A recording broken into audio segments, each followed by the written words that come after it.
African Americans are 3 to 6 times more likely, depending on the state you're in, to be arrested for a drug law violation than white Americans, despite the fact that public health data shows us that African Americans use drugs at the same rate as white Americans and don't sell drugs at any higher rates either.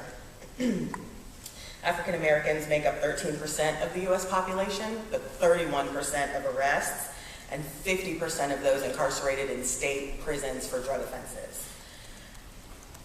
Basically, you have a 20% chance of being arrested for a drug offense and being in prison than white Americans at any given location in the United States. In DC, where I come from, up until a year ago, when marijuana was decriminalized, 97% of marijuana arrests were Black Americans. Again, despite use rates being equal. I worked on the Fair Sentencing Act, which significantly reduced the disparity between crack and powder cocaine. Crack was charged 100 times more harshly than powder cocaine, despite the fact that powder cocaine is the main ingredient. After almost two decades of prison statistics, we found out that though African Americans were only 1/3 of crack users, they made up more than 80% of those serving time for crack offenses in the federal system, and those were mandatory minimums. In fact, up until the law change, crack cocaine was the only charge for which you could get a 5-year mandatory minimum for just 5 grams, the equivalent of 2 sugar packets for your morning coffee. These statistics have been extremely damaging. I mentioned that this has created a second-class or caste system in the United States, and I'm going to shift a little to talking about what some of these real human and social impacts have been. Research shows us, first of all, that the impact on the family is quite severe.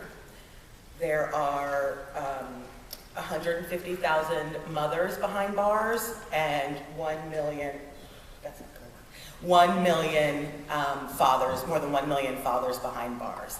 In fact, you are 6 times more likely to go to prison if you are a child of an incarcerated person.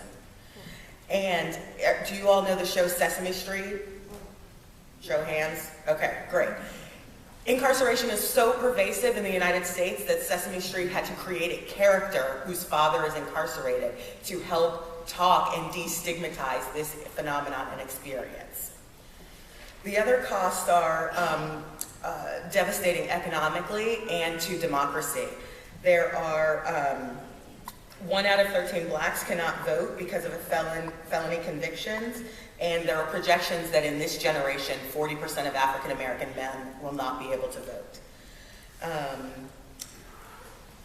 Employment, there are a number of collateral consequences that are hinged only on drug convictions, which means you can commit, again, violent offenses and only lose your right to vote, but you still have the right to student aid, you still have the right to employment, you still are able to access public benefits. But if you have a drug law conviction, you are basically excluded from employment, because on all employment applications there's a box that says check yes if you've been arrested. There's now an effort afoot in the United States to ban the box so that there's much more equality in applications to hopefully expand access to employment.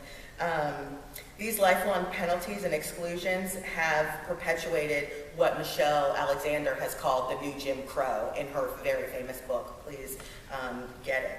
And I just want to conclude really quickly by saying that a study just came out last week that showed that when you couple unemployment statistics with incarceration statistics, you really get the true rate of unemployment for African American communities, and that rate is at 19% for African American men.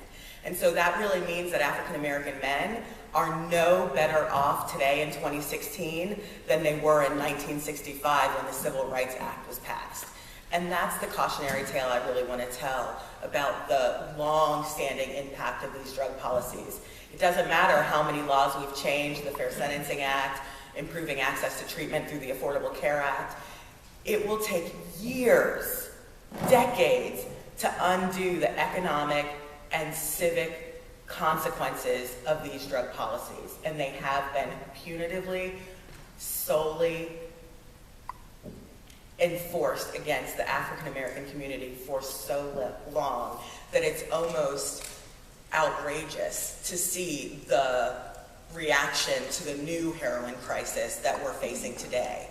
But the hope that many of us have who work on drug policy reform, from whatever spectrum, criminal justice to healthcare reform, is that we hope all boats will rise in this new wave of treatment and a public health approach, because we certainly deserved it for decades. Thank you.